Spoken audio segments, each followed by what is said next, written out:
O livro de Mirdá, capítulo 30. O mestre revela o sonho de Micaion. Narrativa de Naronda. Durante um longo período, antes e depois do mestre voltar de Betar, observamos que Micaio se comportava como quem se achasse em dificuldades. Conservava-se à parte quase todo o tempo, falando pouco, comendo pouco e raramente saindo de sua cela. Não confiava nem em mim o seu segredo. E todos nós nos admirávamos de que o mestre nada fizesse para suavizar-lhe a dor, conquanto o amasse muito. Certa vez, enquanto Micaion e outros estavam aquecendo-se ao braseiro, o mestre começou a discursar sobre a grande nostalgia. Narrativa de Mirdá. Um homem certa vez sonhou. Eis como foi o seu sonho. Ele se viu sobre a verde margem de um largo e profundo rio, cujas águas deslizavam silenciosamente.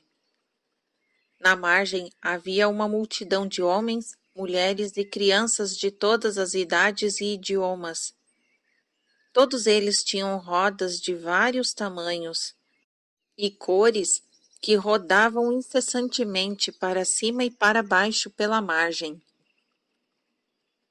E as multidões estavam vestidas de cores festivais, e ali estavam para se divertirem e festejarem.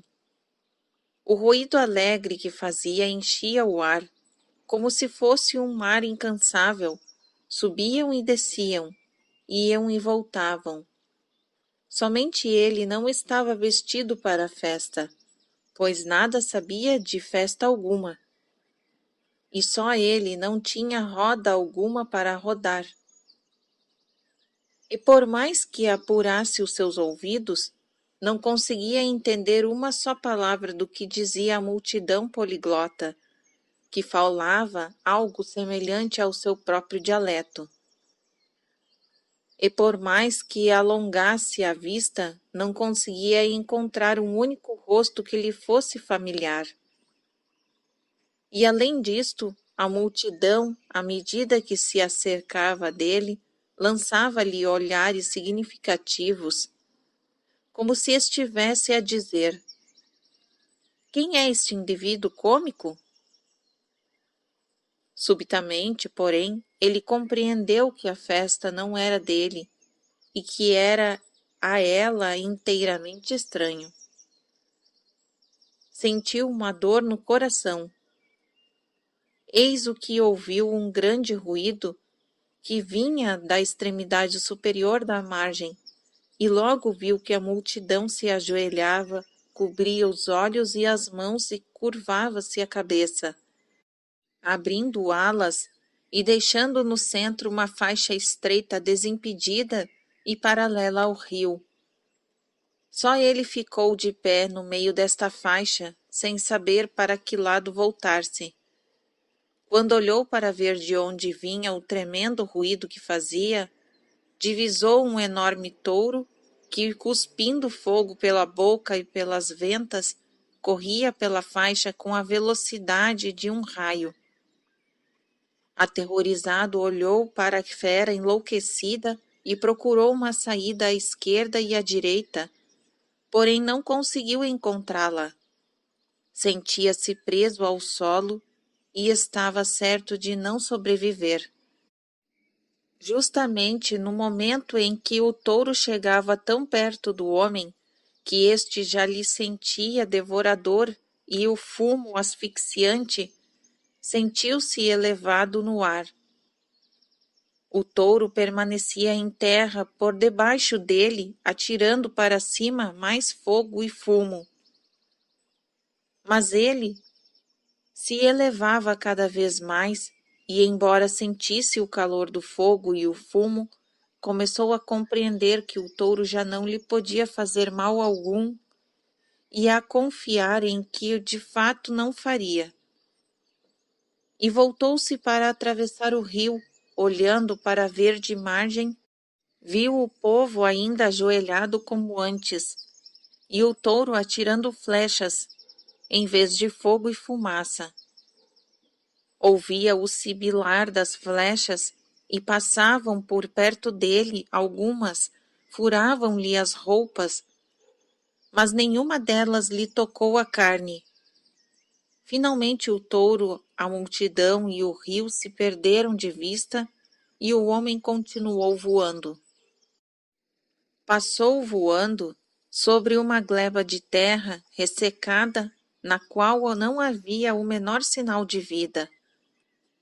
Afinal, desceu no sopé de uma alta e escarpada montanha desolada, na qual não havia uma só folha e capim, e nem mesmo uma lagartixa ou formiga.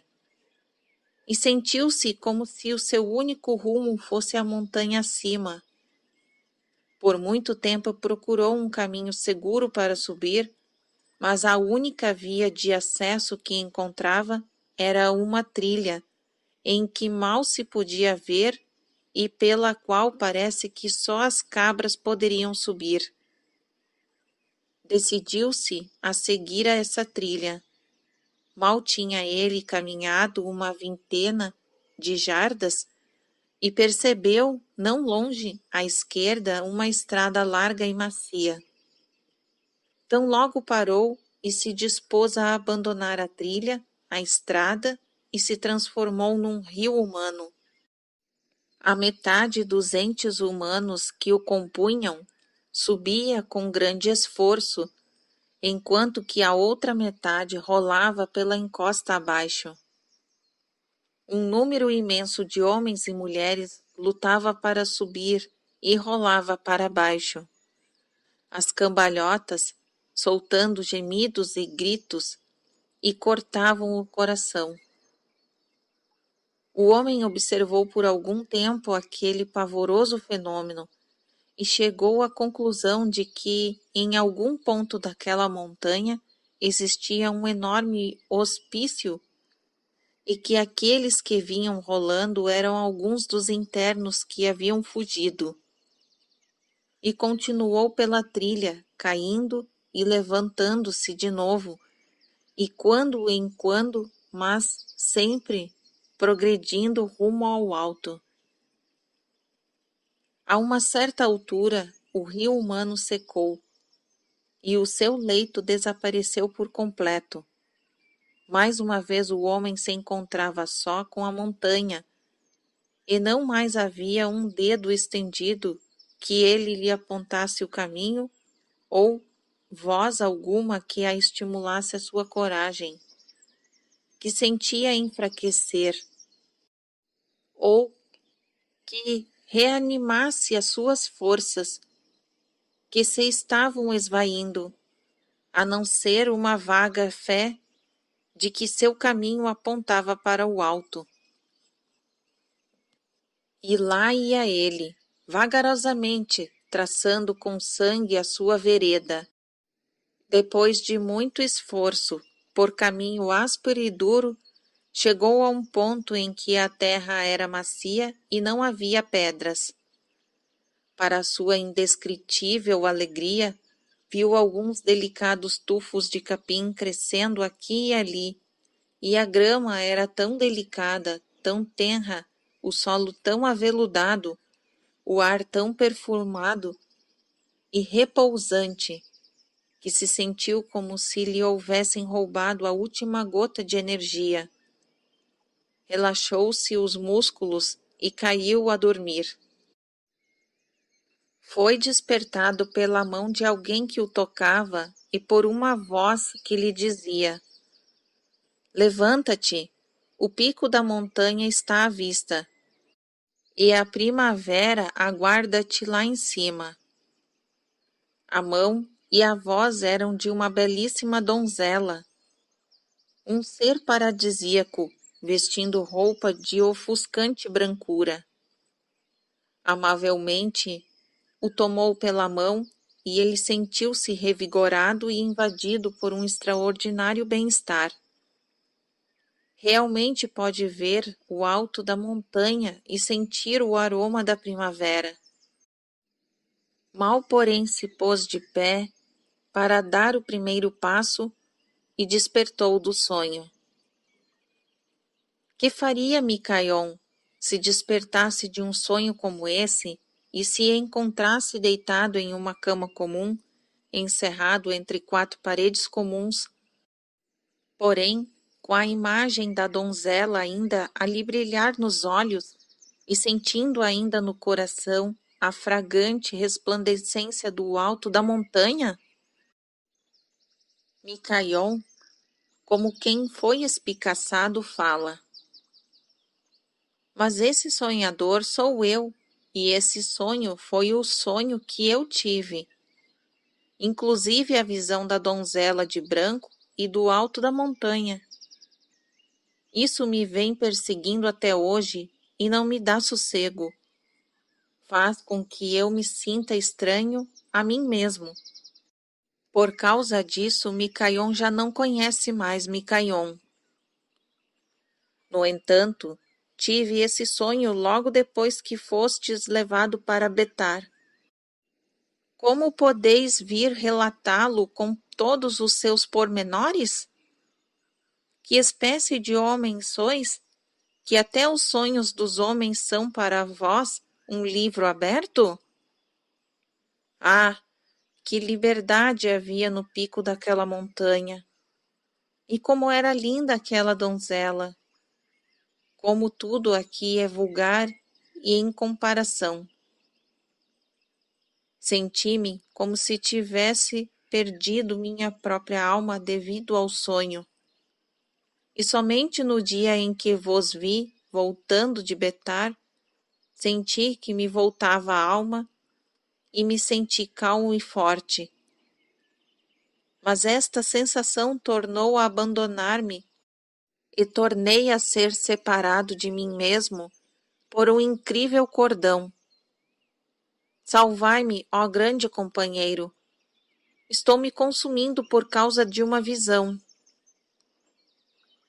Mirdá pergunta: não sabes o que pedes, Micaion? Queres ser salvo do teu Salvador? Micaion responde: quero ser poupado a esta insuportável tortura de me sentir tão sem lar em um mundo tão confortável. Gostaria de estar no alto da montanha com aquela jovem. Mirdá fala: regozija-te, porque o teu coração se tornou presa da grande nostalgia, pois essa é a promessa irrevogável de que encontrarás a tua pátria e o teu lar, e que estarás no alto da montanha com a jovem. Abimar pergunta: por favor, contai-nos mais alguma coisa sobre essa nostalgia. Quais são os sintomas pelos quais a podemos reconhecer?